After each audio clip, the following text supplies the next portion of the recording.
So recording चालू.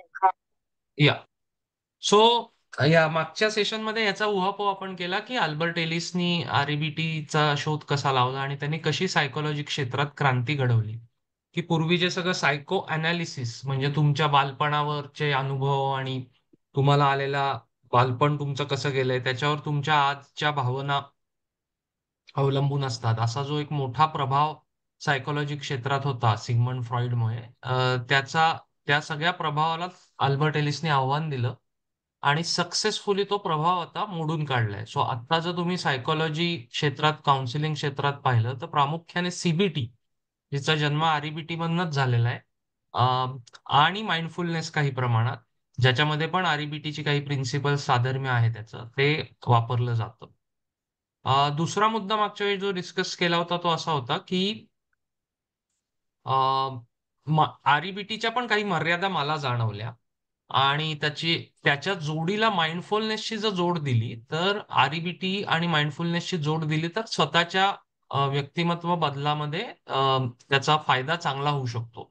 So doctor यश आणि आमचं इंटरॅक्शन आणि ऍक्च्युअल प्रॅक्टिस ऑफ माइंडफुलनेस यांनी माझा तो विश्वास अजून दृढ होत चाललेला आहे की आरईबीटी ही एक फिलॉसॉफी आहे आणि ती समजून घेणं, ती तुमच्या बुद्धीला पटवणं, त्याचा सतत वापर करणं आणि त्याच्या जोडीला माइंडफुलनेसचा पण सराव करणं या दोन्हीचं कॉम्बिनेशन चांगल्या पद्धतीने वर्क होऊ शकतो. सो अशा याच्यामध्ये आपलं मागचं डिस्कशन झालं. आज मी आरईबीटीचा एक महत्वाचा अँगल जो कुठल्याच सायकोथेरपीमध्ये स्ट्रेस नाही केला जात. इनफॅक्ट आरईबीटीची जी काय म्हणता येईल ज्याला बहीण मानली जाते सीबीटी त्याच्यामध्ये पण हा आस्पेक्ट स्ट्रेस केला जात नाही आणि तो म्हणजे सगळ्यांना स्क्रीन दिसतीये का? स्क्रीनवर मी एक कोट टाकलेला आहे तो दिसतोय का? हो, दिसतोय सर. हा हा. सो तो जो गोट आहे की अल्बर्ट एलिसनी एक वाक्य म्हटलं होतं असं की self esteem is the greatest sickness known to man और woman because it is conditional. So आपल्या इथे या विषयावर आपण जास्त बोलणार आहोत. तर सेल्फ इस्टीमचं महत्व म्हणजे पहिल्यांदा आपल्याला सेल्फ इस्टीम या शब्दाचा अर्थ काय हे समजून घेतलं पाहिजे आणि मग त्याचे रिपरकेशन्स म्हणजे ते सेल्फ इस्टीम या कन्सेप्ट किंवा या संकल्पनेचा जास्तीत जास्त वापर सायकोलॉजीमध्ये केला जात होता आणि त्याचे दुष्परिणाम काय आहेत आणि आरईबीटी त्याला काय सोल्युशन देते याच्यावर पण आपण बोलणार आहोत. पण सेल्फ इस्टीम म्हणजे इंग्लिशमध्ये त्याला आपल्याला असं म्हणता येईल की थिंक हायली ऑफ समथिंग आणि सेल्फ इस्टीम म्हणजे think highly of one self. So ज्याला आपण स्वतःबद्दल आदर ठेवणे, स्वतःवर प्रेम करणे किंवा स्वतः आपण कोणतरी आहोत, सेल्फ कॉन्फिडन्सचं पण नाव त्याला दिलं जातं. आणि तो असला पाहिजे, सेल्फ इस्टीम असलं पाहिजे, असं एक मांडणी सायकोलॉजी क्षेत्रात केली जाते. तुम्ही पण पाहिलं असेल की त्याच्याकडे पैसे असतील तर त्याला कॉन्फिडन्स येतो किंवा त्याच्याकडे काही गोष्टी असतील तर त्याला छान वाटतं वगैरे वगैरे वगैरे. तर अल्बर्ट एलिसने असं सांगितलं की सेल्फ इस्टीम म्हणजे आपण शुद्ध मराठीत ज्याला म्हणतो की त्या व्यक्तीची लायकी वाढते किंवा त्या व्यक्तीची वर्थ जी आहे ती ठरते त्याच्या पोझिशन्सवर किंवा तो कसा वागतोय किंवा त्याच्याकडे काय आहे किंवा समाजात त्याचं काय स्थान आहे किंवा त्याच्या वैयक्तिक आयुष्यात त्याचं काय स्थान आहे. तर पहिले आपल्याला ह्या कन्सेप्टलाच आरईबीटीने चॅलेंज केलं. तर आता मला एक प्रश्न तुमच्या सगळ्यांसाठी द्यायचा आणि मी जसं म्हणलं तसं की जास्तीत जास्त इंटरॅक्टिव्ह झालं तर आपल्याला त्याच्यातनं जास्त शिकता येईल. आणि तो म्हणजे माणसाची लायकी असू शकते का? म्हणजे एखाद्या व्यक्तीची लायकी की हा नालायक आहे, हा लायक आहे, हे ठरू शकतं का? असा मी तुम्हाला प्रश्न पोच करतो.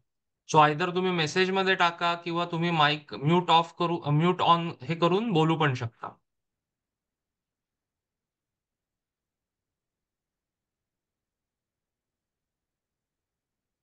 So काही लोक म्हणतात येस, काही लोक म्हणतात नाही. हॅलो. हा बोला.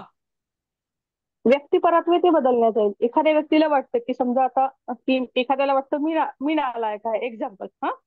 पण हे काय माझ्या आहे?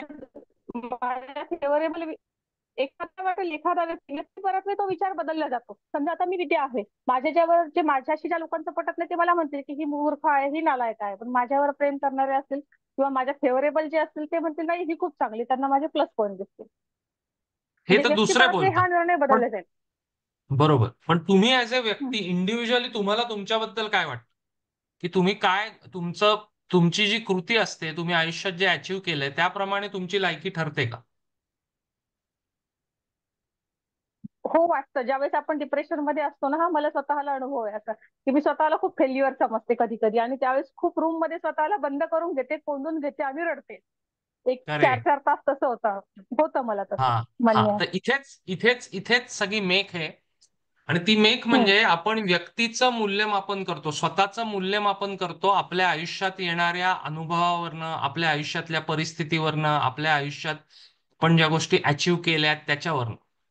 आणि इथे आपल्याला हे अत्यंत महत्वाचं आहे, की त्यामुळे ही कन्सेप्ट जर आपल्याला समजली, तर या हाय सेल्फ इस्टीमचे जे अनेक दुष्परिणाम आहेत, जे आपण बोलणार आहोत त्याच्याबद्दल, तर ते आपल्याला कमी करता येतील. तर तुम्ही असं म्हणता, की तुम्हाला डिप्रेशन येतं एखाद्या व्यक्तीला, तेव्हा ती व्यक्ती स्वतःला रूम मध्ये ठेवून त्याला ती फेल्युअर वाटते.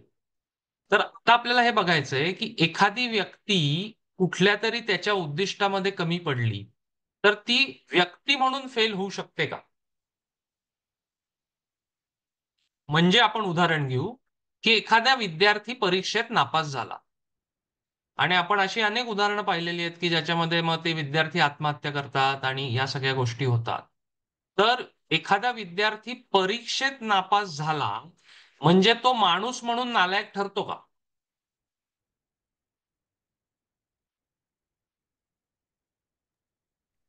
नाही. नाही. बरोबर आहे. पण जेव्हा तो असं आततायी कृत्य करतो आत्महत्या करण्याचं, तेव्हा तो स्वतःला नालायक समजत असतो. आणि त्याचं कारण असं आहे, की तो आपल्या वर्तनावरून किंवा आपल्या अचीव्हमेंट वरून आपली माणूस म्हणून लायकी ठरवत असतो. तर मानसिक आरोग्यासाठी सगळ्यात पहिले म्हणजे आपल्याला ही सेल्फ इस्टीम ही कन्सेप्टच फेकून दिली पाहिजे, असं आरबीटी म्हणते. आणि आरबीटी त्याला काही कारण देते. त्याचं सगळ्यात पहिले कारण असं आहे, की आपलं वर्तन किंवा आपली अचीव्हमेंट म्हणजे आपण पूर्ण नाही. त्याच्यासाठी अल्बर्ट एलिस एक सुंदर उदाहरण देतो, की तुम्ही रस्त्याने चालत आहात सपोज, आणि तुम्ही रस्त्यावरती एखाद्या व्यक्तीला काही पैसे दिले, मदत केली, आणि पुढे जाऊन तुम्हाला असं दिसलं की कोणीतरी तुमच्यावर हल्ला करायला आला म्हणून तुम्ही त्या व्यक्तीचा खून केला. तर तुम्ही चांगला आहात का वाईट आहात हे कसं ठरवणार? कारण माणूस म्हणून आपण अतिशय कॉम्प्लेक्स आहोत आणि आपल्या पूर्ण वर्तनामध्ये आपण काही चांगल्या गोष्टी करतो, आपण काही वाईट गोष्टी करतो. आपल्याला काही बाबतीत यश मिळतं, आपल्याला काही बाबतीत अपयश मिळतं. तर ह्याचा परिणाम आपल्या पूर्ण पर्सनॅलिटीला लेबल करणं म्हणजे सेल्फ इस्टीम. तर हे करणं आपल्याला टाळलं पाहिजे, कारण आपण माणूस म्हणून आपल्याला कुठलीच लायकी देता येणार शक्य नाहीये. आपण सर्वजण we are all fallible human beings. आणि हे जर आपण स्वतःला वारंवार वारंवार वारंवार ठसवलं, तर सेल्फ इस्टीम जेव्हा आपल्याला नसते तेव्हा त्याचे जे दुष्परिणाम होतात, जसं मॅडमनी सांगितलं की डिप्रेशन सारखा त्रास होतो. डिप्रेशन मध्ये काय होतं, की आपल्या आयुष्यात आलेलं अपयश नि आपण स्वतःला अपयशी समजत असतो. तर आपल्याला हे समजून घेतलं पाहिजे, की आपण एखादी व्यक्ती यश किंवा अपयश अशी असू शकत नाही. तिचं तिचं वर्तन यश आणि अपयश निर्माण करणारं असू शकतं. पण तिचं वर्तन म्हणजे ती व्यक्ती नाही. कारण ती व्यक्ती आज अपयशी आहे, उद्या तिला यश मिळेल. मग ती नालायक आहे का लायक आहे? आज ती तिच्या उद्दिष्टामध्ये कमी पडली असेल, पण उद्या ती ते अचीव्ह करेल. तर मग त्या केसमध्ये ती नालायक आहे का लायक आहे? अशी कशी ठरणार? तर त्यामुळे डॉक्टर यश यांनी पण आपल्याला जे मीचं गाठोडं ची जी कन्सेप्ट सांगितली आहे, सगळ्यांना मीचं गाठोडं माहितीये? बऱ्याच लोकांना माहिती असेल, की हो हो. आपण आपला अनेक प्रकारचे आपले मी असतात आणि ते मी म्हणजे आपण सर्व आहोत असं. म्हणजे परीक्षेत फेल झाल्यानंतर आपण म्हणतो, की त्याचा विद्यार्थी हा मी दुखावलेला असतो. पण त्याला हे लक्षात येत नाही की तो एक विद्यार्थ्याबरोबर एक भाऊ आहे, एक स्पोर्ट्समन आहे, एक चांगला मुलगा आहे, वगैरे वगैरे वगैरे. त्यामुळे आपल्या एका वर्तनावरून आपल्या पूर्ण पर्सनॅलिटीला लेबल करणं हा सेल्फ इस्टीम मधला मेन धोका आहे. आणि मग त्याचं सोल्युशन आरईबीटी काय देते, की अनकंडिशनल सेल्फ ऍक्सेप्टन्स. म्हणजे असं की मी व्यक्ती म्हणून माझं बिहेवियर रेट करीन, की मी परीक्षेत जर नापास झालो तर मी परीक्षेमध्ये अभ्यास करण्यात कमी पडलो, पण याने मी माणूस म्हणून नालायक नाही ठरत. तर जेव्हा मी माझा फक्त बिहेवियर रेट करतो, माझ्या बिहेवियरला गुण देतो, तेव्हा मी माझं बिहेवियर सुधारण्याचा प्रयत्न करू शकतो. की मी परीक्षेमध्ये नापास झालो म्हणजे मी परीक्षेमध्ये जे मला कष्ट करायचे होते त्याच्यात कमी पडलो, हे जर मी स्वतःला ऍक्सेप्ट केलं, पण त्याचं रूपांतर मला माणूस म्हणून नालायक आहे असं ठरवण्यात नाही केलं, तर मी पुढच्या वेळी परीक्षेमध्ये अभ्यास करण्यासाठी जास्त प्रयत्न करू शकतो. सो हा या सेल्फ इस्टीम कन्सेप्ट मधला धोका आहे, जो अल्बर्ट एलिसनी तेव्हा ओळखला. कारण त्याच्यानंतर अजून सुद्धा तुम्ही जर सगळं सायकोलॉजीचं जग पाहिलं असेल तर त्याच्यामध्ये डिप्रेशनचं कारण लो सेल्फ इस्टीम हे म्हणलं जातं, की व्यक्ती स्वतःला लो फील करत असते म्हणून ती डिप्रेस्ड असते. पण एलिस असं म्हणतो की तुम्ही जी ही सेल्फ इस्टीमची कल्पना आहे तीच पहिले बाहेर फेकून द्या. त्याची दुसरी पण एक फ्लिप साइड आहे, ती म्हणजे हाय सेल्फ इस्टीम. म्हणजे एखादी व्यक्ती जेव्हा खूप चांगलं करत असते तेव्हा ती व्यक्ती म्हणून खरी आहे किंवा ती व्यक्ती म्हणून खूप चांगली आहे असं ती स्वतःला लेबल लावते. आणि परत ती तिथे तीच चूक करते की तिच्या आयुष्यातल्या एखाद्या आस्पेक्ट वरून ती तिचं पूर्ण मूल्यमापन व्यक्ती म्हणून करते. आणि मग तिथे धोका काय होतो, की एखादा व्यावसायिक आहे, तो त्याच्या व्यवसायात जोरदार प्रगती करतोय आणि त्यामुळे त्याला एक प्रकारचा अहंकार येतो किंवा तो स्वतःबद्दल एक अवास्तवी हाय सेल्फ एस्टीम आणतो. आणि पुढे काही कारणामुळे त्याचा व्यवसाय जेव्हा अ, डबघाईला येतो किंवा व्यवसायात नुकसान होतं, तेव्हा तो स्वतःला एकदम 100व्या माळ्यावरनं शून्य शून्य शून्य म्हणजे पहिल्या माळ्यावर आणतो आणि स्वतःला दूषणं देत राहतो की मी किती नालायक आहे, मी किती फेल्युअर आहे. पण इथे पण परत तो तीच चूक करत असतो की स्वतःच्या वैयक्तिक आयुष्यातल्या अचिव्हमेंटवरनं तो स्वतःचं मूल्यमापन किंवा स्वतःला लेबल देत असतो. तर हाय सेल्फ इस्टीम आणि लो सेल्फ इस्टीम ह्या सेल्फ इस्टीम कन्सेप्टचीच दोन पिल्ल आहेत. तर म्हणून जर आपण सेल्फ इस्टीम या कन्सेप्टलाच पूर्णविराम दिला, म्हणजे याचा अर्थ असा की आपण आपल्या बिहेवियरमध्ये आपल्या अचिव्हमेंटमध्ये कुठे कमी पडलो तर त्याचं मूल्यमापन आपण करायचं. पण माणूस म्हणून आपली लायकी सिद्ध करता येणं शक्य नाहीये. आपण नेहमी आज उद्या परवा आपण एक प्रमादशील प्राणी आहोत आणि आपण चुका करत राहणार. आणि आपल्याला व्यक्ती म्हणून कुठल्याही पद्धतीने एक लेबल किंवा एक प्रकारचं रेटिंग देता येणं शक्य नाहीये. हा सेल्फ इस्टीम मधला मूळ गाभा आहे. तर त्याचा उपयोग आपलं मानसिक आरोग्य जास्तीत जास्त चांगलं ठेवण्यासाठी नेहमीच करता येऊ शकतो. आता त्याची अनेक उदाहरणं दिसतात, की आई सपोज मुलाला वाढवताना तिला असं वाटतं की मुलगा चांगलं वागत नाही किंवा मुलाला शिस्त लागत नाही आणि मग ती स्वतःला दूषणं द्यायला लागतं की मी आई म्हणून नालायक आहे. आणि नुसती आई म्हणून नालायक नाहीये, मी व्यक्ती म्हणून नालायक आहे. तर तुम्ही जर बघितलं तर या दोन्ही केसमध्ये ते रियालिटीला धरून नाहीये. कारण आई म्हणून तिचं वर्तन काही बाबतीत चांगलं असेल, काही बाबतीत वाईट असेल, कमी पडत असेल. पण म्हणून ती आई म्हणून पूर्ण नालायक नाही ठरत. तसंच ती आई म्हणून अगदी असं आपण गृहीत धरूया 100% कमी पडली, तरी ती व्यक्ती म्हणून नालायक नाही ठरत. तर ही जे स्वतःला आपण जी दूषणं देतो, हे याच्यामुळे देतो कारण आपण आपल्या वर्तनावरून, आपल्या अचिव्हमेंटवरून, आपल्या पूर्ण व्यक्तिमत्वाला पॉइंट्स देत असतो. तर हे करणं आपण टाळलं पाहिजे आणि त्याऐवजी आपल्याला काय करता येईल? तर आपल्या वर्तनाला आपण पॉइंट्स द्यायचे. पण त्यांनी आपल्या पूर्ण पर्सनॅलिटीला पॉइंट नाही द्यायचे. पूर्ण व्यक्ती म्हणून पॉइंट्स नाही द्यायचे. वर्तनाला पॉइंट देणं का गरजेचं आहे? कारण तुम्हाला जसं आपण मगाशी परीक्षेतल्या विद्यार्थ्याचं उदाहरण घेतलं, तर त्याचं वर्तन त्याला इव्हॅल्युएट करणं गरजेचं आहे. कारण तरच तो प्रगती करू शकेल. त्यांनी त्याचं जर वर्तन इव्हॅल्युएट केलं, की मी अभ्यास करण्यामध्ये यावेळी कमी पडलो. मग मला आता पुढच्या वेळी काय सुधारणा केली पाहिजे? या पद्धतीने जर त्यांनी त्याचं वर्तन इव्हॅल्युएट केलं तर पुढच्या वेळी तो जास्त अभ्यास करेल. जास्त ज्या चुका त्यांनी केल्यात तो तो पुढच्या वेळी टाळेल. या उलट तो परीक्षेमध्ये नापास झाला किंवा परीक्षेत कमी गुण मिळाले आणि त्यांनी स्वतःला सांगायला सुरुवात केली की मीच नालायक आहे, मीच कुचकामी आहे. तर तो पुढच्याही परीक्षेला अभ्यास पण करणार नाही, कारण तो स्वतःला एक लेबल लिहून टाकेल की आय एम अ फेल्युअर, जसं मॅडमनी सांगितलं. तर त्यामुळे सेल्फ इस्टीम कन्सेप्टचा त्याग करणे हे या सेशन नंतर जर तुम्ही एक टेक अवे मला तुम्हाला द्यायचा असेल, तर मी तो हा टेक अवे देईन की सेल्फ इस्टीम ही कन्सेप्ट ही बोगस आहे, ती आपल्यावर लादली गेलेली आहे आणि त्या कन्सेप्टला कुठलाही लॉजिकल रॅशनल शास्त्रीय आधार नाहीये. त्यामुळे त्या कन्सेप्टचा त्याग करणे हेच आपल्यासाठी महत्वाचं आहे.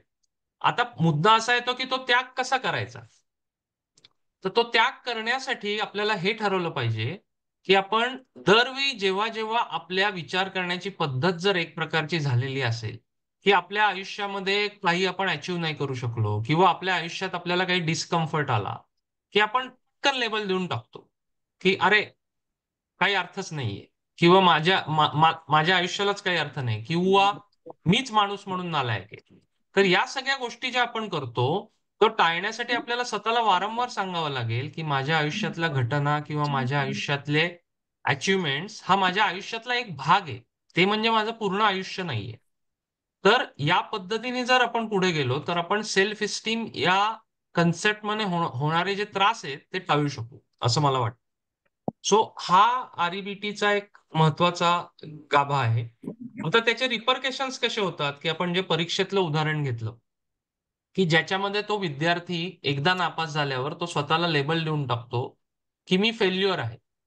आणि एकदा त्याने ते लेबल दिलं की ज्याला सायकोलॉजीमध्ये सेल्फ फुलफिलिंग प्रोफेसी असं म्हणतात, की तो दरवेळी मग त्याला तशाच गोष्टी दिसायला लागतात आणि तो स्वतःला जे लेबल दिलेलं आहे ते प्रूव्ह करण्यासाठी एका प्रकारे झटत असतो. की मग त्याला एखादं उत्तर नाही आलं की मग तो म्हणतो की अरे मी म्हणलं ना यू आर अ फेल्युअर. असं तो स्वतःला फीड करत राहतो आणि हे फीडिंग केल्यामुळे त्याला ज्या गोष्टीची शंका असते,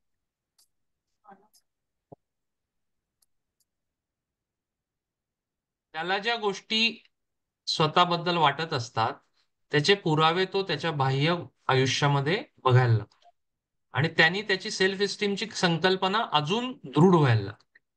आणि म्हणून आपल्याला काय लक्षात करायचंय शेवटचं, अनकंडिशनल सेल्फ ऍक्सेप्टन्स हे आरईबीटी दिलेलं साधे सोल्युशन आहे. असतात बिचारी, गरीब असते ना त्याच्यामुळे. तर साधे गरीब असते ती, पण गरीब असते तरी खूप हुशार असते आणि खूप स्वभावाने पण चांगली असते.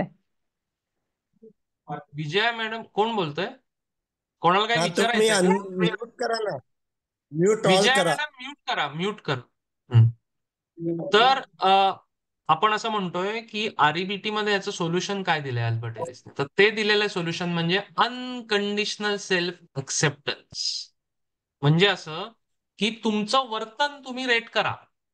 म्हणजे परीक्षेमध्ये त्याचं एखाद्या विद्यार्थ्याचं उद्दिष्ट असेल की मला परीक्षेमध्ये पहिल्या 5 मध्ये यायचंय, तर हा त्याचा गोल झाला.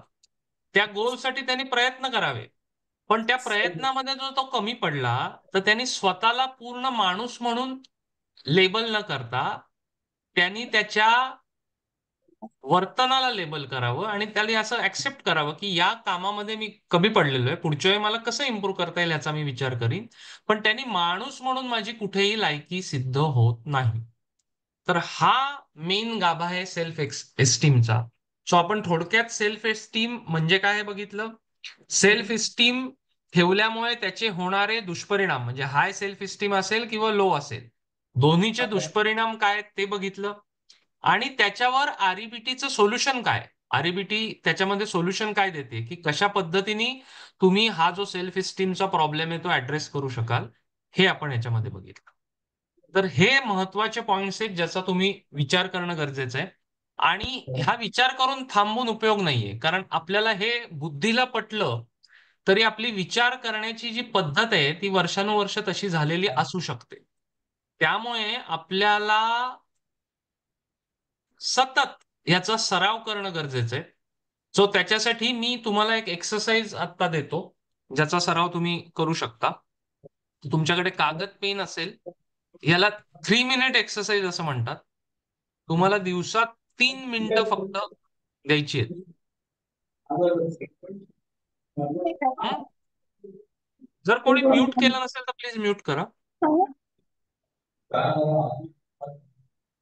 बरं, तो एक्सरसाइज द्यायच्या आधी काही शंका आहेत का? विषय समजलाय?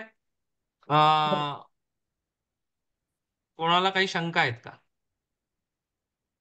हा, मला एक असं विचारायचं आहे की सेल्फ एस्टीम म्हणजे आय एम ओके असा फील, हं. तर नाही नाही. याबद्दल तुमचं काही वेगळं मत आहे का? आणि हा हो. जो आय एम म्हणजे स्वविषयीचं जे काही आपलं मत लहानपणापासून तयार होऊ लागतं, हं. तर ते असं मत, हे जो काही आपला बिलीफ आहे तोच, म्हणजे असं मत तयार करणं हेच अविवेकी आहे का, चुकीचं आहे का? नाही. सो पहिला प्रश्न, दोन प्रश्न वाटतात मला ह्याच्यात. पहिला प्रश्न तुम्ही म्हणलात की आय एम ओके. सो ह्याच्यामध्ये आपण आय एम ओके असं पण म्हणत नाहीये. बेसिकली आपण असं म्हणतोय की माझं वर्तन माझ्या उद्दिष्टानुसार कमी पडलंय, एवढंच आपण म्हणू शकतो. पण स्वतः सेल्फला कुठलं रेटिंगच पॉसिबल नाहीये. म्हणजे ही मला वाटतं बुद्धिझम आणि अध्यात्मामध्ये पण जी संकल्पना आहे त्याच्याशी तुम्ही सांगू शकाल, त्याच्यामध्ये त्याच्या जवळपास जाणारी आहे की there is no such thing as self. कारण we are such a complex entity. त्यामुळे त्याला एक युनिफाईड सेल्फ आहे आणि त्याचं काहीतरी रेटिंग देणं शक्य आहे, हेच मुळात अल्बर्ट एलिसला मान्य नाहीये. त्याचं असं म्हणणं आहे की आय एम ओके पण म्हणून उपयोगाचं नाही. म्हणजे परीक्षेत फेल झाला तर आय एम ओके म्हणून उपयोगाचं नाहीये. इथे आपण असं म्हणतोय की परीक्षेत तुझं जे वर्तन आहे ते तुझ्या उद्दिष्टाप्रमाणे झालं नाही, सो ते बदलणं गरजेचं आहे. पण त्यांनी तुझी मनुष्य म्हणून लायकी ठरत नाही, हे कळणं आणि हे आत्मसात करणं हा त्यातला मेन मुद्दा आहे. सो स्वतःबद्दल मत बनवणे. सो बेसिकली त्याला अल्बर्ट एलिसनी आता आता ऍक्च्युली काय होतं की सेल्फ इस्टीम हा एक चांगला प्रश्न विचारला डॉक्टर तुम्ही, की सेल्फ इस्टीम आणि सेल्फ कॉन्फिडन्स याचं थोडंसं गल्लत केली जाते किंवा ती एक कन्सेप्ट महत्वाची वाटते. म्हणजे उदाहरणार्थ आपण असं गृहीत धरूया की एखादा व्यावसायिक त्याच्या व्यवसायात अतिशय चांगलं करतोय. ओके. तर त्यामुळे त्याचा सेल्फ कॉन्फिडन्स वाढतो. स्वतःबद्दलची त्याची जी इमेज आहे की मी खूप मोठा, मी खूप भारी, मी सक्सेसफुल, मी पैसे कमवलेत. तर ही संकल्पनेच्या बाबतीत सुद्धा अल्बर्ट एलिसने एक सोल्युशन दिलेलं आहे. त्याला त्यांनी म्हणलंय अचिव्हमेंट कॉन्फिडन्स. म्हणजे असं की तुम्ही तुमच्या व्यवसायामध्ये चांगलं केलं तर त्याच्याबद्दल तुम्हाला चांगलं वाटणं गरजेचं आहे. की तुम्ही व्यवसायात चांगलं गेलं तर त्याला त्यांनी म्हणलेलं आहे की तुम्ही अचिव्हमेंट सॅटिस्फॅक्शन किंवा अचिव्हमेंट कॉन्फिडन्स वाटणं गरजेचं आहे, की अरे मी माझं उद्दिष्ट ठरवलं होतं आणि त्याप्रमाणे मी माझ्या व्यवसायात चांगलं करू शकलो. सो स्वतःला पाठीवर एक थाप देणं गरजेचं आहे. पण त्यामुळे मी एक कुठला तरी उच्च व्यक्ती झालो किंवा मी कुठला तरी एक महान व्यक्ती झालो, हे ऑटोमॅटिकली होतं सेल्फ इस्टीमचा आपल्या मनामध्ये किंवा आपल्या ओव्हरऑल सायकीमध्ये जो प्रभाव आहे, त्याच्यामुळे इमिजिएटली मी स्वतःला माणूस म्हणून रेट करायला लागतो. तर ते टाळलं पाहिजे. पण याचा अर्थ आय एम ओके असं आरईबीटी म्हणत नाही. आरईबीटी म्हणते की तुमची वर्तन तुमच्या अचिव्हमेंट्स या तुमच्या उद्दिष्टावर अवलंबून आहेत आणि तुम्ही उद्दिष्टावर जर कमी पडलात तर तुमच्या वर्तनाला तुम्ही रेट करा. तिथे आय एम ओके म्हणून उपयोग नाहीये. पण व्यक्ती म्हणून तुमचं रेटिंग पॉसिबलच नाही. सो आय होप डॉक्टर तुमच्या प्रश्नाचं तर याच्यामध्ये मिळालं. हो, म्हणजेच आय एम ओके और आय एम नॉट ओके असा जो काही बिलीफ आपल्या मनात असतो तोच अविवेकी आहे. करेक्ट. करेक्ट. पण तो अविवेकी काय आहे आय तो मी हा सो मी अविवेकी म्हणतो किंवा अल्बर्ट एलिस अविवेकी म्हणतो म्हणून तो अविवेकी नाहीये. तो लॉजिकली इम्पिरिकली आणि रिअलिस्टिकली, लॉजिकली इम्पिरिकली आणि प्रॅग्मॅटिकली डझंट होल्ड वॉटर, हा त्यातला मुद्दा आहे. बरोबर. म्हणजे हा. मानसशास्त्रामध्ये सेल्फ एस्टीम हे कसं ठरवलं जातं, तर त्याचं एक हे असं म्हटलं जातं की एखाद्या व्यक्तीनं खूप काही अचीव केलेलं असेल, पण त्याला सुरुवातीला त्यात तेवढं ते एक्सपेक्टेडच नसेल, तर त्याचं सेल्फ एस्टीम हे अधिक असण्याची शक्यता असते, अधिक असतं. हा. याउलट एखाद्या व्यक्तीची स्वप्न खूप होती, पण तेवढं अचीव झालं नाही, हम्म. तर त्याची सेल्फ एस्टीम लो राहते. असं एकूण सेल्फ एस्टीम बद्दलचं जे काही नॅरेटिव्ह आहे ते हे आहे की आपल्या स्वतःबद्दलच्याच अपेक्षा भागिले किंवा त्याच्या उलट, म्हणजे गणिताच्या भाषेत माय अचिव्हमेंट्स त्याच्या खाली माय ड्रीम्स. माय ड्रीम्स खूप अधिक असतील आणि त्याच्या तुलनेत माय अचिव्हमेंट्स आर लो असतील, तर माझा सेल्फ एस्टीम त्याचा जो रेशो आहे तो कमी असतो. या उलट म्हणजे अचिव्हमेंट्स या माय ड्रीमच्या तुलनेत खूप अधिक असतील, तर सेल्फ एस्टीम हे खूप अधिक असतं. तर हे असा रेशो मांडणं हेच चुकीचं आहे. कारण ह्याच्यामध्ये ऍझम्पशन आहे की there is something called as self esteem.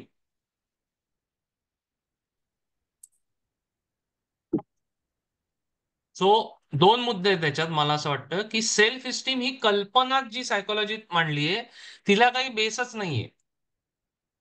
So ती जी कल्पना आहे, जी एक मिथ आहे, मिथक येते, तर त्या मिथकाचे रेशो काढणं आणि मिथकाचे मांडणी करणं याला काही अर्थच उरत नाही, कारण ऍझम्पशनच चुकीचं आहे. आणि त्याची कारणं आपण दिली, अल्बर्ट एलिसने त्याची कारणं दिली होती की self is such a complex thing की तुम्ही you cannot rate a whole self. आणि म्हणून त्यांनी उदाहरणं दिली अनेक, की एखादी व्यक्ती, मी मगाशी जे उदाहरण दिलं ते रिपीट करतो, की एखादी व्यक्ती जी आहे ती एखाद्याला मदत करते, दान करते, आणि म्हणून ती दानशूर झाली, आणि नंतर जाऊन ती खून करते, तर मग ती गुन्हेगार झाली. So it's a very complex thing, आणि माणूस बदलत पण असतो. नाही, आणि हे अल्बर्ट हे एलिस दुसऱ्याबद्दल झालं. स्वतःबद्दलचं असं एखादं उदाहरण आपण पाहूया. म्हणजे हे दुसऱ्याबद्दलचं उदाहरण अगदी बरोबर आहे की आपण एखाद्या व्यक्तीबद्दल जे आता he is okay, he is not okay असं जे हो, रेटिंग करतो ते देखील चुकीचं आहे. सो हो, एखाद्याचं हो. एक, आता हे जे स्वतःबद्दलचं रेटिंग बेसिकली डिप्रेशन मध्ये, त्यामुळे तुम्ही म्हणताय तो मुद्दा खूप महत्वाचा आहे आणि खूप चांगला आहे. हम्म. डिप्रेशन मध्ये एक महत्वाचं कारण हे सेल्फ एस्टीम कमी असणं हे असतं, असं म्हटलं जातं की करेक्ट. एखाद्या, एखाद्या खूप यशस्वी माणसाला सुद्धा डिप्रेशन असतं, कारण त्याची स्वप्न ही त्याच्यापेक्षा खूप अधिक होती आणि ती अचीव झाली नाही, त्यामुळे तो डिप्रेशन मध्ये जातो असं म्हटलं जातं. हम्म. तर सेल्फ एस्टीम या संकल्पनेलाच विरोध करणं हे खूप महत्वाची गोष्ट आहे. फक्त तो स्वतःच्या बाबत, आता म्हणजे आपण आपल्याबद्दलचं जे एक भान असतं, सो सेल्फ अवेअरनेस पासून सेल्फ एस्टीम हे आपल्याला वेगळं करावं लागेल. आणि स्वविषयी जे आपण स्वतःला रेटिंग करतो, हे रेटिंग पूर्णतः चुकीचं आहे. असं रेटिंग करणं थांबवायला हवं, हे आपल्याला लोकांपर्यंत पोचवावं लागेल. Correct, correct. म्यूट करा सुनीता त्यांचा हे. सो डॉक्टर, तुम्ही अगदी राईटली बोललात. सो ह्याच्यामध्ये परत एकदा एक महत्वाचा कॅव्हिएट सांगतो, की ही आरईबीटी कुठल्याही सायकोलॉजिकल स्ट्रीम मध्ये, म्हणजे सीबीटी मध्ये सुद्धा याचा वापर नाही. सीबीटी मध्ये पण सेल्फ इस्टीम किंवा सेल्फ ऍक्सेप्टन्स बद्दल फार लिहिलेलं नाहीये, आणि त्याचं कारण हे अवघड आहे खूप. आणि सुनीता महाडिक, तुमचा म्यूट करा आवाज फक्त.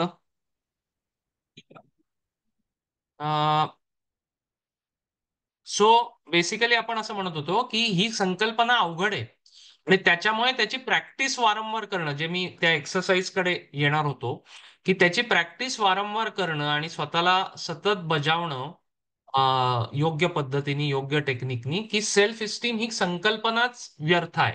आणि म्हणून डिप्रेशनचं तुम्ही जे म्हणलात, की मग त्याचं क्लासिक उदाहरण, जे उदाहरण मगाशी मी दिलं होतं, की एक व्यावसायिक आहे, तो व्यवसायात खूप चांगलं करतोय, आणि मग तो हाय सेल्फ इस्टीमला जातो की मी खूप भारी, मी खूप सक्सेसफुल, मी खूप सक्सेसफुल.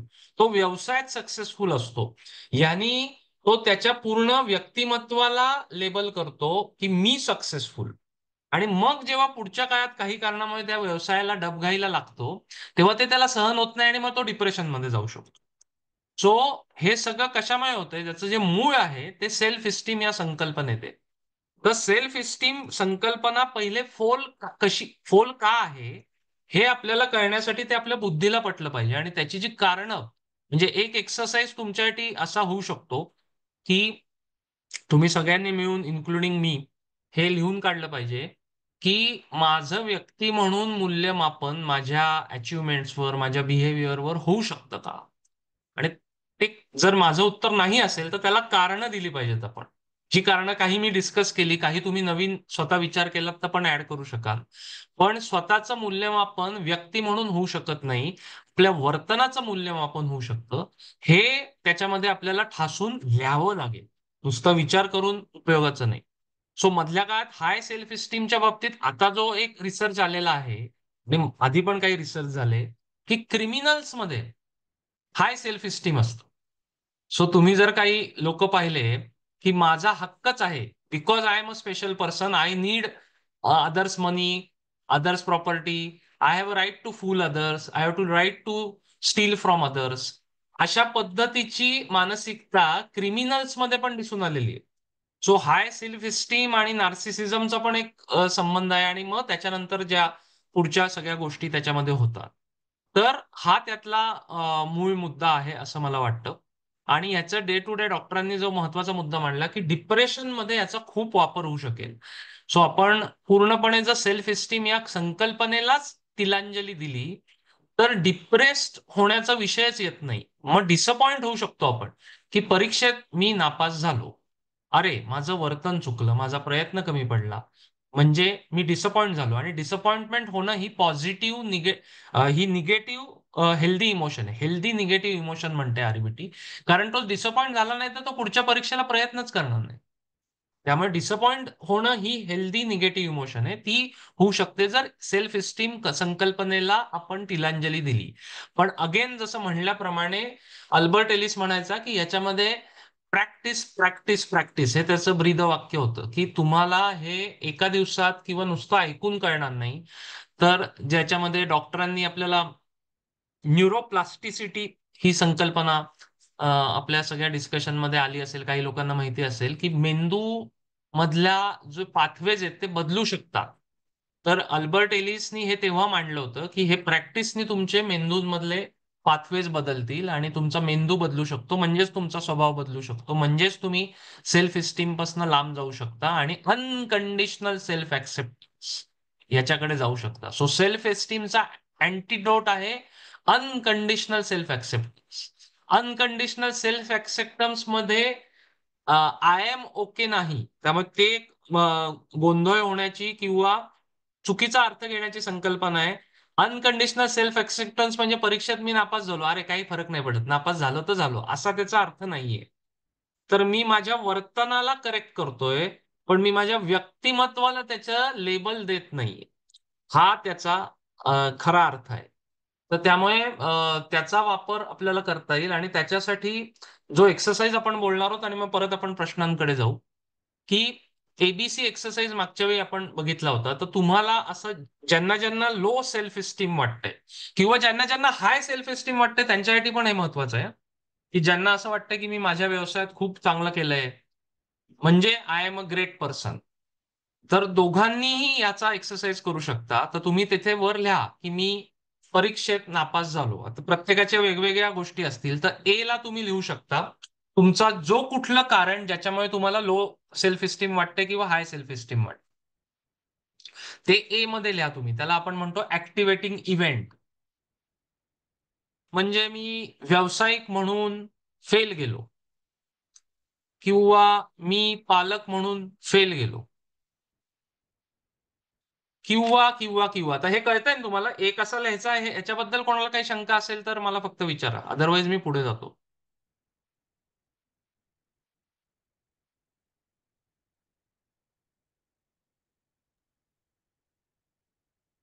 अनिरुद्ध त्यांचा प्रश्न मी घेणार आहे, पण त्याच्या आधी हा एक्सरसाइज कम्प्लीट करू. सो मी अज्युम करतो सगळ्यांना ए काय लिहायचं आहे हे कळलेलं आहे. हा, आता आपण सी ला लिहायचं. सो तुम्हाला जर लो सेल्फ इस्टीम असेल तर तुम्ही म्हणजे तुम्ही फेल्युअर म्हणून स्वतःला आय फेल्ड इन, सो मी एक उदाहरण देतो ते तुम्ही रिप्लिकेट करा. आय फेल्ड इन एक्झाम, हा ए झाला. ओके, सी ला तुम्ही आता मध्ये बी ला जागा ठेवा आणि खाली सी ला लिहा, therefore I am a failure, I am good for nothing, I am a worm. So A लिहिलात, सी लिहिलात, तर तुमचा ए बदलेल, सी साधारण तोच येईल, पण ए प्रत्येकाचा वेगवेगळा आहे. सो प्रत्येकाच्या आयुष्याला जो रिलेट होईल तो ए तुम्ही तिथे टाकू शकता. सो मी अनेक उदाहरणं दिली त्याच्यात. तशीच हाय सेल्फ इस्टीमची पण उदाहरणं लिहिणं गरजेचं आहे. आणि हाय सेल्फ इस्टीम म्हणजे काय, मी व्यवसायात किंवा काय माझा मुलगा अतिशय मोठ्या हुद्द्यावर आहे, किंवा मी सक्सेसफुल आहे, किंवा माझ्याकडे खूप पैसे आहेत, वगैरे वगैरे. ए आणि त्याच्यामुळे सी, सी काय येईल हाय सेल्फ इस्टीम मध्ये, I am a successful person और आय एम ग्रेट. सो सगळ्यांना ए आणि सी कळलाय. आता मी पुढे जातोय. आरईबीटीचं सगळ्यात मेन प्रिन्सिपल जे आहे ते परत इथे आपल्याला रिएटरेट करणं गरजेचं आहे, की ए म्हणजे तुमच्या आयुष्यातल्या घटना किंवा परिस्थिती तुमच्या भावना किंवा तुमचं वर्तन ठरवत नाही. हे सायंटिफिकली, लॉजिकली, रिअलिस्टिकली इम्पॉसिबल आहे. तर तुम्ही त्या घटनांबद्दल जो विचार करता त्याच्यामुळे तुमच्या भावना तयार होतात. सो हे आरईबीटीचं मेन प्रिन्सिपल आहे, ते आपल्याला सेल्फ इस्टीमच्या बाबतीत पण वापरायचंय.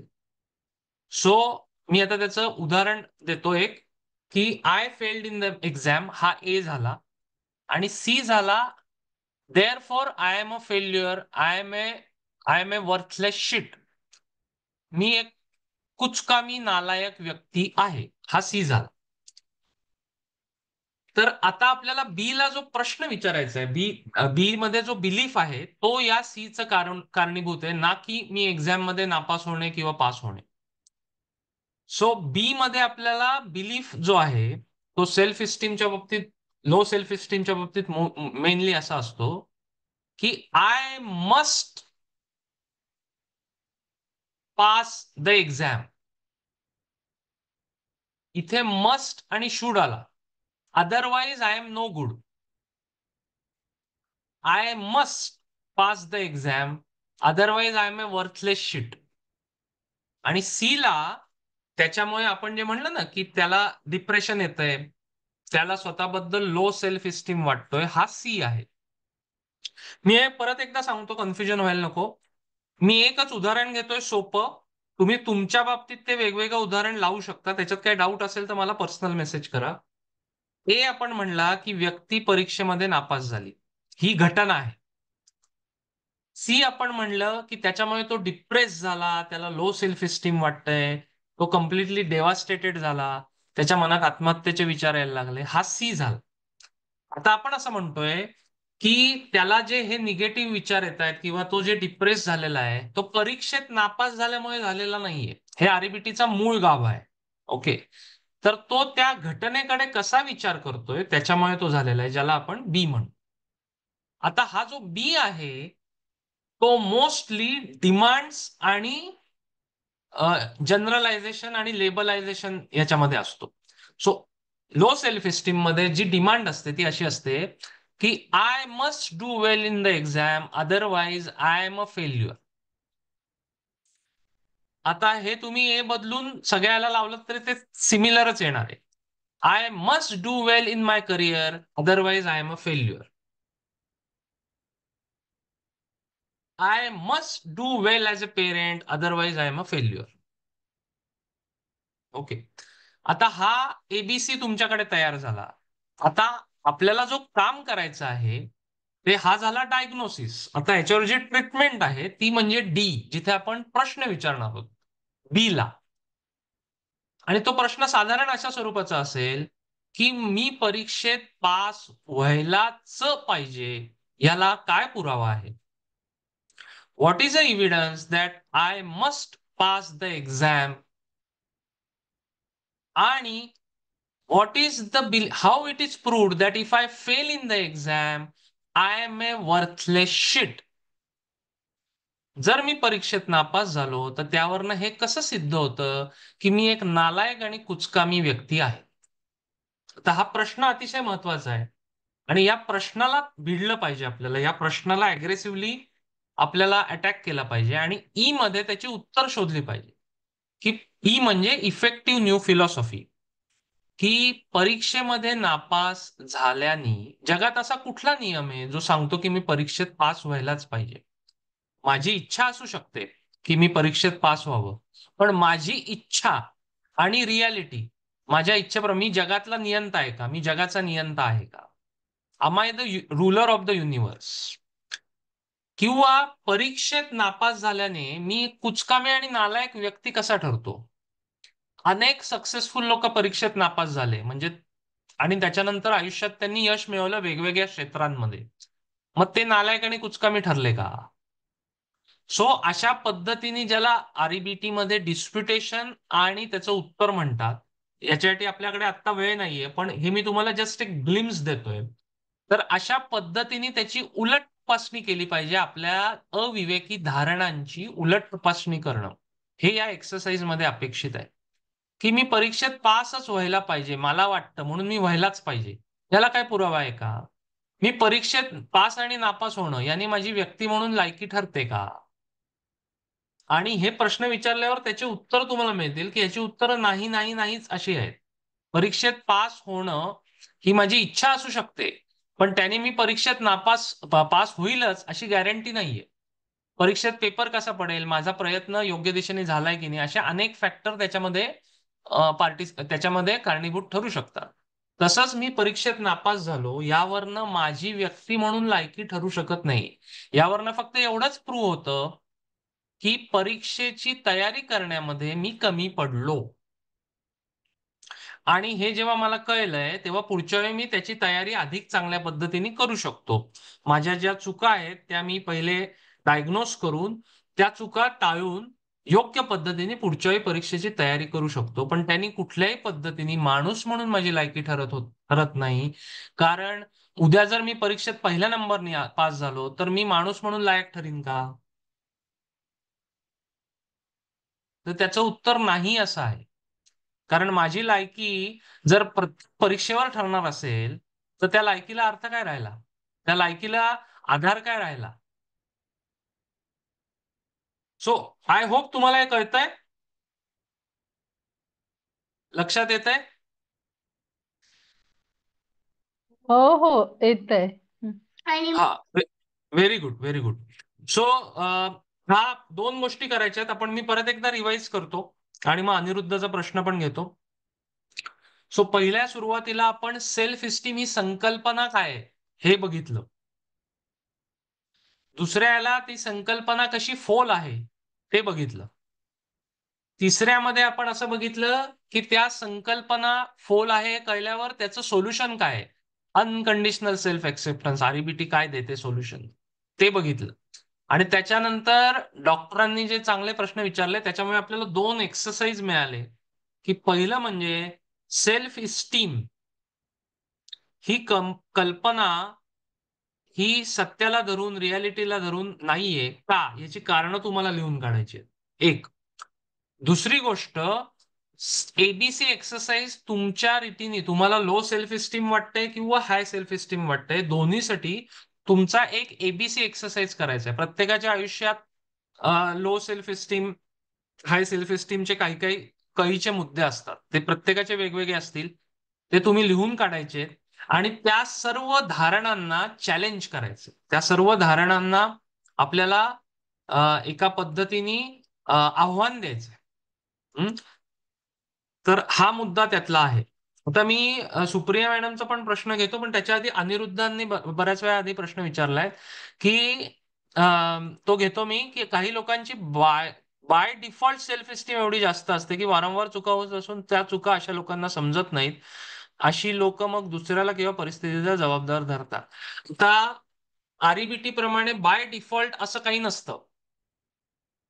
बाय डिफॉल्ट टेंडन्सीज असू शकतात तुमच्या, पण नंतर तुम्ही तुमच्या विचारांनीच त्या संकल्पना घट्ट करत जाता. सो कुठल्या एखाद्या व्यक्तीला हाय सेल्फ इस्टीम असेल तर ते त्याच्या विचारांमुळेच होतंय, की मी व्यवसायात मी खूप भारी कारण मी असा आहे, मी खूप भारी म्हणून कारण मी असा आहे, बाकीचे लोक तुच्छ आहेत, हे सगळं होतं. आणि मग त्याच्यानंतर त्यांनी जी काही लोक अशी लोक मग दुसऱ्याला किंवा परिस्थितीला जबाबदार धरतात. म्हणजेच मग नार्सिसिझम कडे व्यक्तीचा प्रवास चालू होतो हाय सेल्फ एस्टीममुळे. आणि म्हणून आपण म्हणलं ना की त्याच्यामध्ये की मला परिस्थिती I am entitled to rob another person, म्हणून सेल्फ एस्टीममुळे क्रिमिनल्समध्ये काही क्रिमिनल्समध्ये हाय सेल्फ एस्टीम दिसलेलं आहे स्टडीजमध्ये. तर अनिरुद्ध, तुमच्या आजूबाजूला एखादी व्यक्ती जर अशी असेल आणि तिच्याशी कसं डील करायचं, तर अल्बर्ट एलिसने एक पुस्तक लिहिलंय, how to live with a neurotic, आणि त्याचं मराठी रूपांतर डॉक्टर किशोर फडक्यांनी केलंय, चक्रम माणसाशी कसे वागावे. सो ते पुस्तक तुम्ही घेऊ शकता.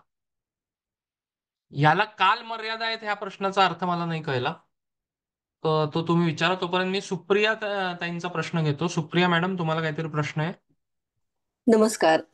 नमस्कार. माझा प्रश्न असा आहे की मला ए कळलं, सी कळलं, पण हम्म. बी मध्ये काय प्रश्न विचारायचा हे कधी कधी कन्फ्युजन होऊ शकतं. त्याचं मी एक उदाहरण माझं आता माझ्या डोक्यात आलं की आता मला 2 वर्षापासून ते गालावर मेलास्मा आहे, त्याला सनस्पॉट्स म्हणतात.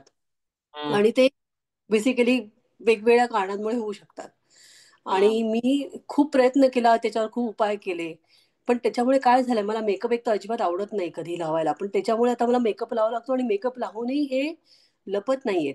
त्याच्यामुळे मला एक तो न्यूनगंड आता क्रिएट झालेला आहे की मी, सो ए असं आहे की मला मेलास्मा झालाय, आता हे तर हम्म. फॅक्ट आहे. हम्म. सी मध्ये मी लिहिलंय की मी आता सुंदर दिसत नाही किंवा माझा चेहरा सुंदर नाही. तर बी हम्म. मध्ये मग मला प्रश्न एक्झॅक्टली काय विचारला पाहिजे ह्याच्यात मी विचार बी करत मध्ये होते. प्रश्न नाहीये, बी मध्ये बिलीफ आहे. बिलीफ आहे तर हा. मग बी हा, मधला बिलीफ सुंदर काय? दिसत सुंदर दिसत नाही ही सुद्धा रिलेटिव्ह फॅक्ट असू शकते, तो सी असू शकत हा, नाही. सी ही भावना आहे. भावना आहे. म्हणजे ते जरा थोडं कन्फ्युजन झालं की मग कशामध्ये काय लिहायला पाहिजे करेक्ट, हे करेक्ट. पण सो डोक्यात. मेलाझमा झालाय हा ए बरोबर काढलाय तुम्ही. त्याचा हा, सी जो आहे, त्याच्यामुळे तुम्हाला काही निगेटिव्ह भावना येतात, त्याला तुम्ही काय म्हणाल? कुठल्या निगेटिव्ह भावना येतात? निगेटिव्ह म्हणजे तेच आहे की मी फ्रस्ट्रेट होते किंवा मला असं कमीपणा वाटतो आहे माझ्यामध्ये त्याच्यामुळे. हा, सो कारण लो सेल्फ इस्टीम, सेल्फ डॅमिंग हा, किंवा डिप्रेशन किंवा ब- स्वतःबद्दल हे.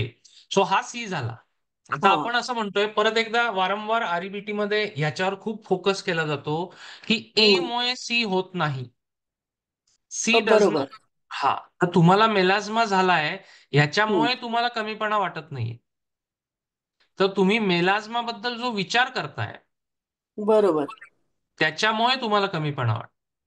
बरोबर, कारण तर हे ह्याच्यामध्ये होतं पहिलं. की आता आपण जेव्हा लोकांना भेटतो, बाहेर जातो, तेव्हा फर्स्ट थिंग आपण लोक आपल्याला चेहरा पाहतात आपला. हो, आणि हो. त्याच्यामुळे मग तुमचा तो न्यूनगंड तुमच्यात क्रिएट होतो की, कारण आपण त्याच्यामुळे नाही तयार, आपली त्याच्यामुळे जाणीव तयार असते नाही होत. हा, परत एकदा मी करेक्ट आपल्या करतो, कारण विचारामुळे. आरईबीटी मध्ये सिमेंटिक बरोबर. प्रिसिजनला खूप महत्व आहे. पण हा, जे शब्द वापरतो ते आपले विचार बनतात, आणि विचार बनले की त्याचं भावनांमध्ये रूपांतर होतं. तर तुम्ही आता बरोबर. बोलताना म्हणलात की, आणि हे हम्म, सगळे आपल्या सगळ्यांकडनं होतं, माझ्याकडनं पण होतं, पण हम्म, आपल्याला ते करेक्ट आठवण केली पाहिजे. की तुम्ही बरोबर. बोलताना म्हणलात की लोक माझ्याकडे बघतात हा, आणि मग मला न्यूनगंड तयार होतो. सो लोक बरोबर. बघितल्याने तुम्हाला न्यूनगंड तयार नाही होत. माझ्या विचारांमुळे होतो, मला असं लोक वाटतं. बघितल्यावर त्याच्याबद्दल तुम्ही जो विचार करता. बरोबर, बरोबर, हा, बरोबर. तर त्यामुळे coming back to your question, B जो आहे तो बिलीफ आहे आपला, आणि बिलीफ मोस्टली डिमांडच्या रूपात असतो. म्हणजे असं ओके. की कुठल्याही व्यक्तीला आपण असं अज्युम करू शकतो सर्वसाधारणपणे, की तुम्हाला, हा, मला, ऑलमोस्ट सगळ्यांना असं प्रेफरन्स असेल की मला असा स्किनचा प्रॉब्लेम येऊ नये.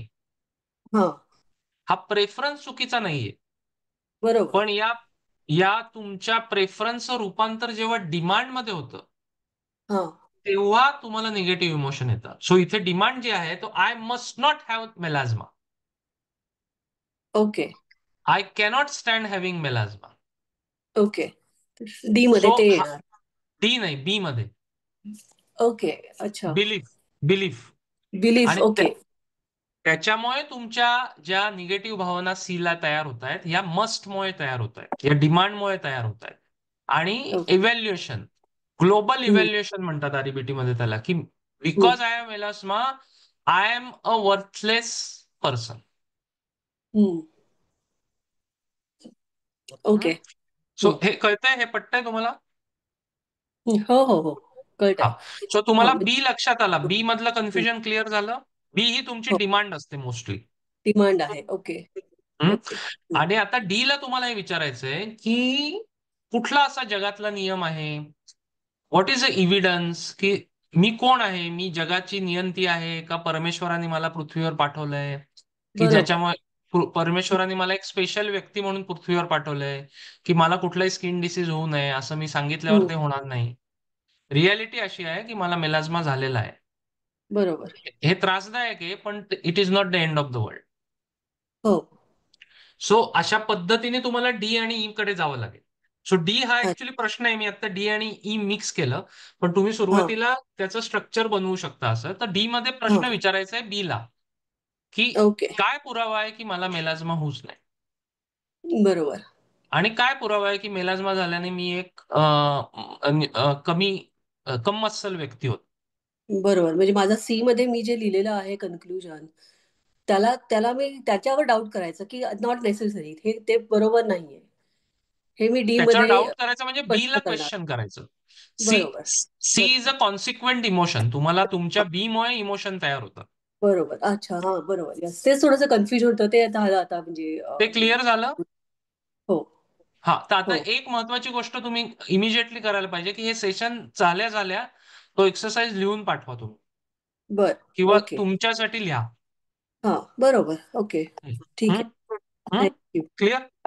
ओके. ओके. ओके. सो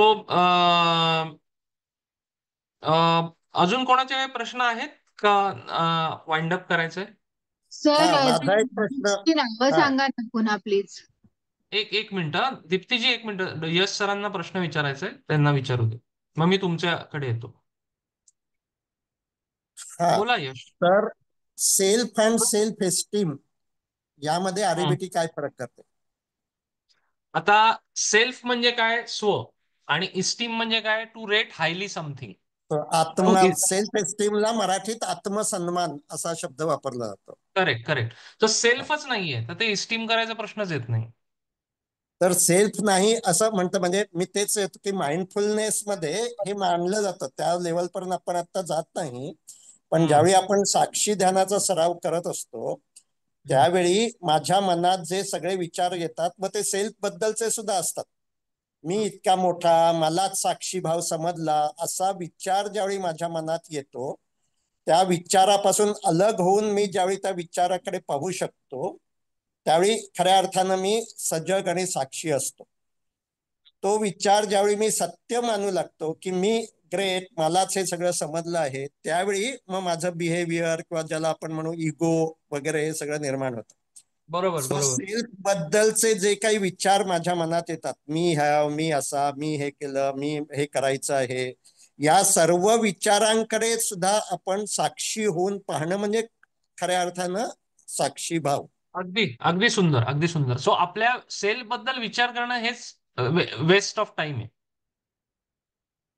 आणि म्हणून मी जे असं म्हणलं की माझा स्वतःचा पण तो अनुभव आहे, की जेवढी व्यक्ती स्वतःबद्दल जास्त विचार करते तेवढी व्यक्ती ती डिप्रेशन आणि एन्झायटीकडे जाण्याची शक्यता जास्त असते.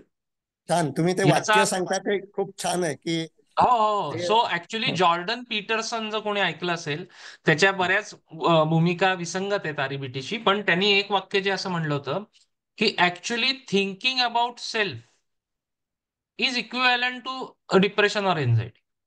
सो तुम्ही एका लेवलच्या वर स्वतःबद्दल जेव्हा विचार करायला लागता, सो आरईबीटीचं सोल्युशन जास्त प्रॅग्मॅटिक आणि लॉजिकल आहे याच्यामध्ये, की आरईबीटी काय म्हणते, की तुम्हाला आता उद्या परीक्षेत पास व्हायचंय, तर तुम्ही तुमच्या वर्तनाबद्दल विचार केलाच पाहिजे. पण त्या अर्थाने तिथे सेल्फ आहे, पण परीक्षेमध्ये पास होणं हे जे उद्दिष्ट आहे आणि तुमची लायकी ही तुम्ही लिंक नका करू. ही जर तुम्ही लिंक केली तर मग इमिजिएटली तुम्ही सेल्फ इस्टीम आणि लो सेल्फ इस्टीम कडे जाणार. त्यामुळे आपल्या वर्तनाबद्दल, आपल्या उद्दिष्टांबद्दल विचार करणं आरईबीटीत अपेक्षित आहे. पण त्यांनी व्यक्तीला मूल्यमापन करणं, आपले व्यक्ती म्हणून मूल्यमापन, हे लॉजिकली, इम्पिरिकली आणि प्रॅग्मॅटिकली डझंट मेक एनी सेन्स. हा आरईबीटीचा मुद्दा आहे.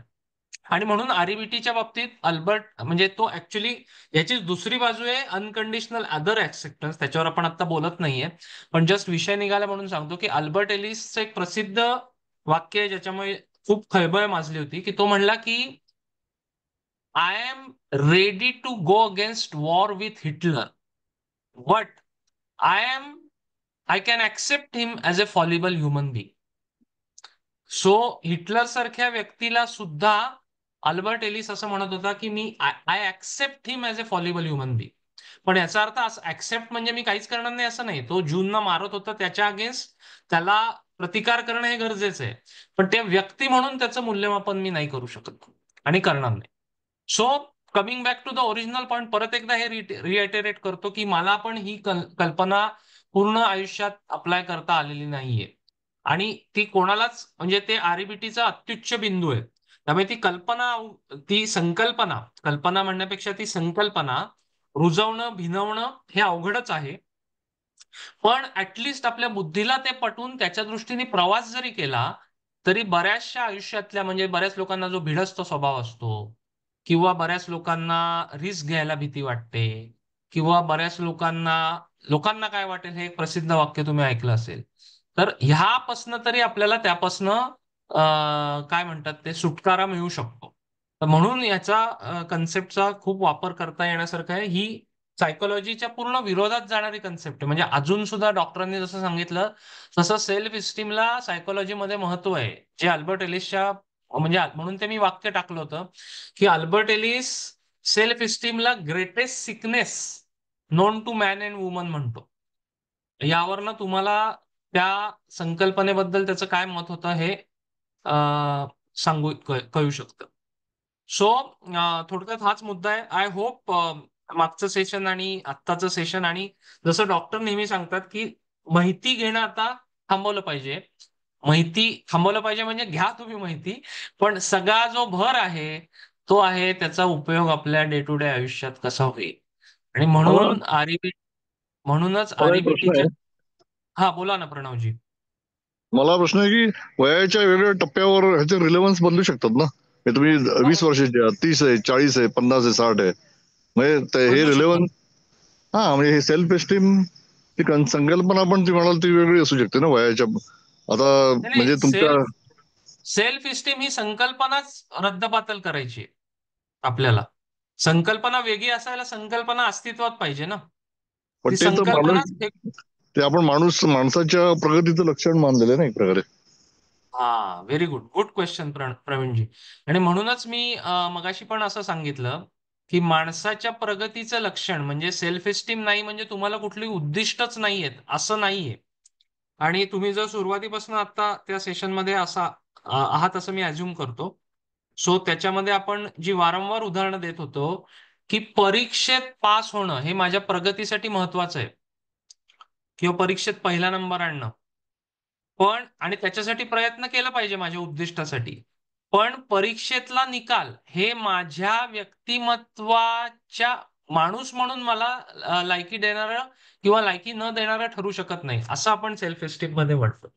सो तुमच्या प्रगतीसाठी तुम्ही प्रयत्न केलाच पाहिजे, पण तुम्ही प्रगती केली किंवा नाही केली ह्याने तुमची माणूस म्हणून लायकी सिद्ध नाही होणार. त्याने फक्त तुम्हाला ऍडव्हान्टेजेस किंवा डिसएडव्हान्टेजेस मिळणार आहे, माणूस म्हणून लायकी सिद्ध नाही होणार.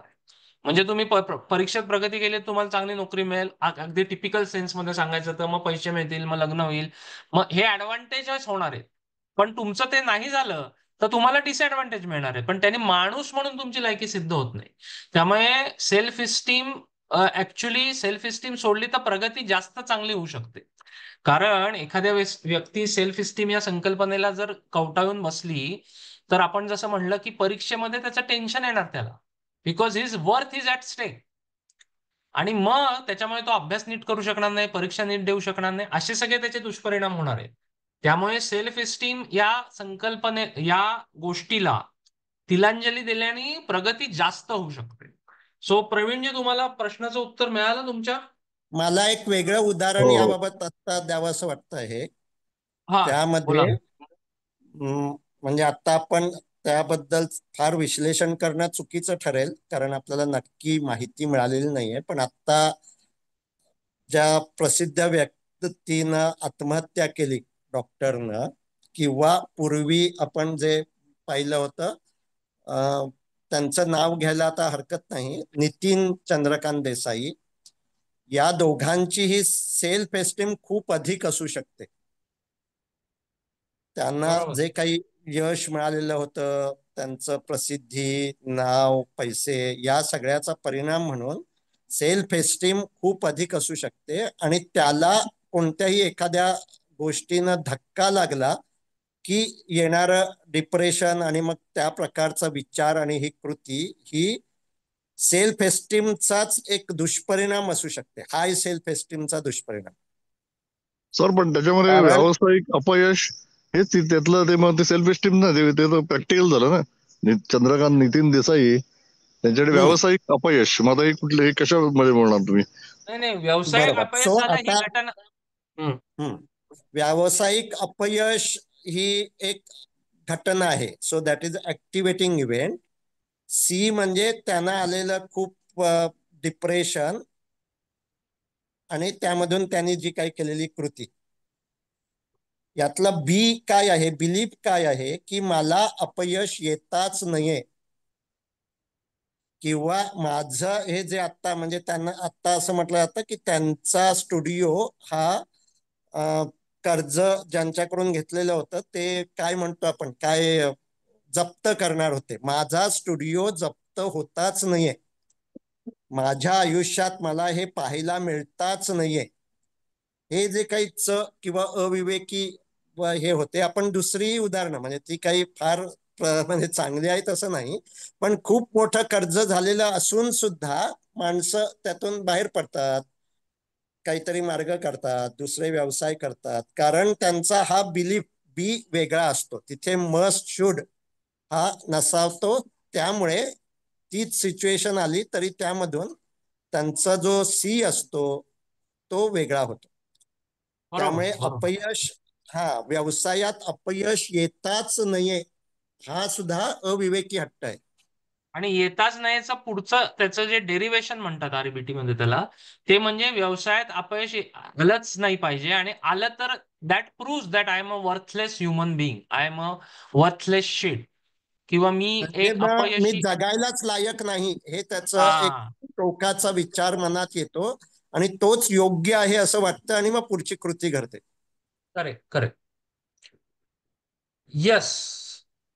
सो थँक्यू व्हेरी मच, सगळ्यांचे आभार, तुम्ही एवढा वेळ दिलात. आणि माझी सिन्सिअरली अशी अपेक्षा आहे की हा जो प्रवास आहे त्याबद्दल, की हा प्रवास म्हणजे याच्यामध्ये काही परफेक्शन नाही, म्हणजे ही परफेक्शन आरईबीटी मला नीट जमलीच पाहिजे, नाही तर मी एक नालायक माणूस आहे, ह्याचं पण रूपांतर आपण सेल्फ इस्टीम मध्ये करू शकतो.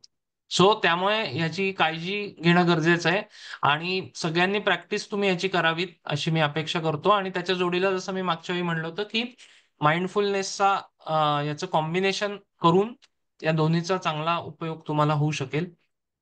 एक पॉडकास्ट आहे, ते मी शेअर करतोय आता, ते तुम्ही युट्यूबवर टाका, आणि ते पॉडकास्टवर आरईबीटीचे जे शिष्य आहेत अल्बर्ट एलिसचे, ते खूप चांगल्या म्हणजे ते पण आता 70+ वर्षाचे आहेत, पण ते अतिशय योग्य पद्धतीने आरईबीटी समजावतात. तर ते पॉडकास्ट तुम्ही बघू शकता, ते जास्तीत जास्त बघा. आणि तुम्हाला काही मदत लागली आरईबीटी रिलेटेड तर मला कॉन्टॅक्ट करा. सो धन्यवाद. खूप होप सगळ्यांचे धन्यवाद. ओके. हा, खूप छान. आज तुम्ही हा जो सेल्फ एस्टीम विषयीची जी कन्सेप्ट मांडली आहे ही खूप महत्वाची आहे. आता माइंडफुलनेस आणि आरईबीटी याचा जो आपण समन्वय करू इच्छित आहोत त्याबद्दल मी थोडंसं असं बोलतो, आणि ते तुमच्या या कन्सेप्टशी जोडणारच आहे. माइंडफुलनेस मध्ये आपण मनात आपोआप जे विचार येतात त्यापासून अलग व्हायचं असं म्हणतो. आरईबीटी त्याच्यावरच त्या विचार कसा करायचा हे त्याबद्दल सुचवतं की तो मस्ट शुड असं नसणारा असायला हवा.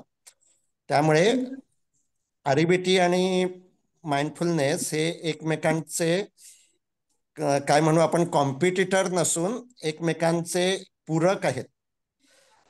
जर आपल्या मनात कोणते विचार येत आहेत, सेल्फ टॉक आपला कोणता आहे हा समजलाच नाही तर तर त्या मागचा बिलीफ शोधणं आणि तो चेंज करणं हे खूप कठीण जाईल, म्हणजे जमणारच नाही. आपल्याला आपले सेल्फ टॉक आधी समजलाच पाहिजे आणि सेल्फ टॉक समजणं म्हणजेच माइंडफुलनेस. आणि तो सेल्फ टॉक समजण्यासाठी माझ्या मनात जे आपोआप विचार येतात आणि मी विचार करतो म्हणून सेल्फ टॉक बनतो.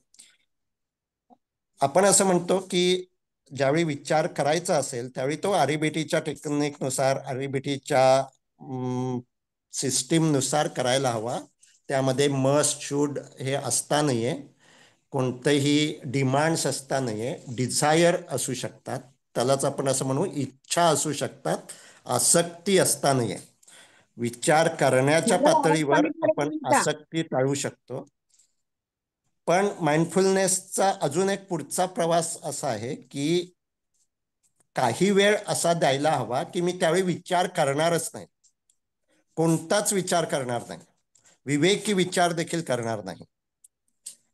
आणि त्यासाठी आपण काही वेळ 5 मिनिटं 10 मिनिटं अधिक वेळ देखील रोज दिवसभरात काढायला हवा की ज्यावेळी मी असं ठरवेन की मी कोणताच विचार करणार नाही, आपोआप कोणते विचार येत आहेत ते मी पाहत राहीन. आणि असा ज्यावेळी आपण सराव करतो त्यावेळी आपल्या असं लक्षात येतं की बरेचसे विचार हे सेल्फ संबंधीच असतात, मी संबंधीच असतात. ते विचार जर त्यापासून अलग होऊन मी पाहू लागलो तर मग हे सेल्फ एस्टीम कमी किंवा सेल्फ एस्टीम जास्त हे दोन्ही धोके आपण टाळू शकतो. आणि मग सेल्फ एस्टीम ही कन्सेप्टच चुकीची आहे हे देखील आपल्याला हळूहळू पटू शकतं. त्यामुळे मी सर्वांना असं विनंती करेन, इथे आज जॉईन झालेले सर्वजण यांना माइंडफुलनेस प्रॅक्टिस माहीत असावी अशी मी अपेक्षा करतो. काही जण नवीन जर व्यक्ती असतील तर त्यांनी आमच्याशी संपर्क करून माइंडफुलनेस विषयीची अवश्य माहिती घ्यावी. माइंडफुलनेस आणि आरईबीटी हे दोन्ही आपल्याला अधिक काय म्हणू आपल्या त्रासदायक भावनांची तीव्रता, वारंवारता आणि कालावधी हे कमी कमी करत जायला खूप उपयोगी आहे. आणि त्यामुळे समाजामध्ये आजकाल अशा काही घटना घडल्या की मानसिक स्वास्थ्याबद्दलचे खूप मेसेज आपल्याला पाहायला मिळतात.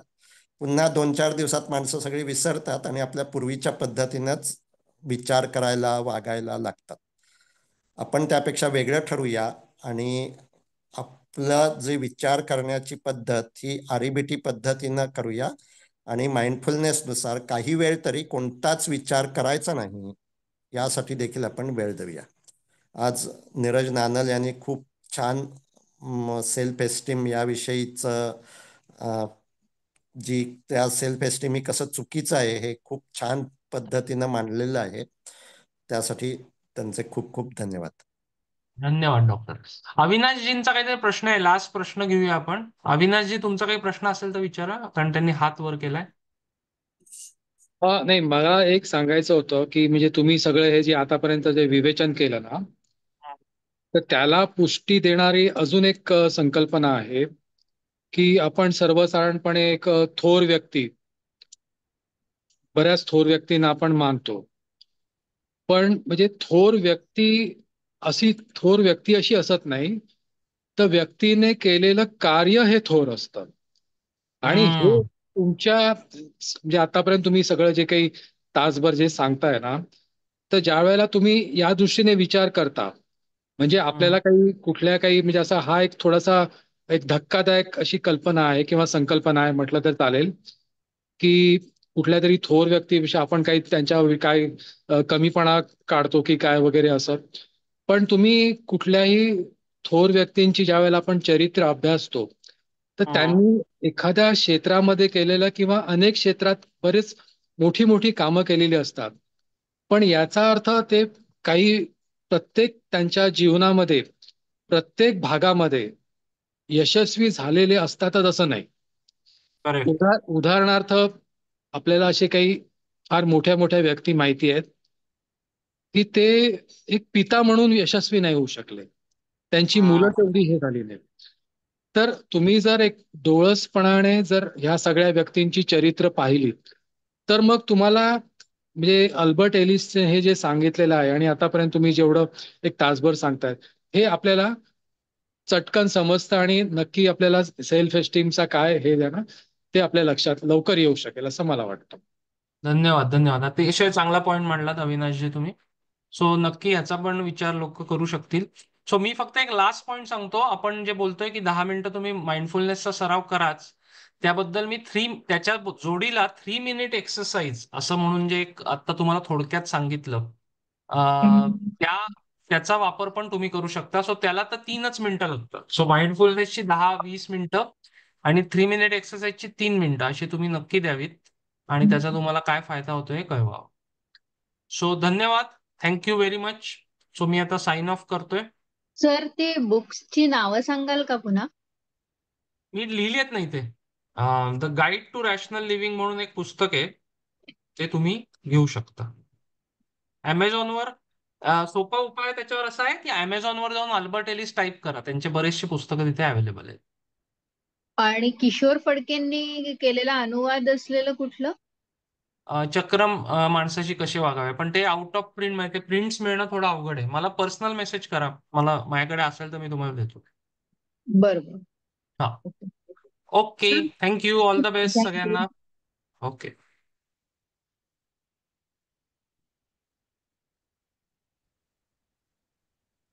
सर 3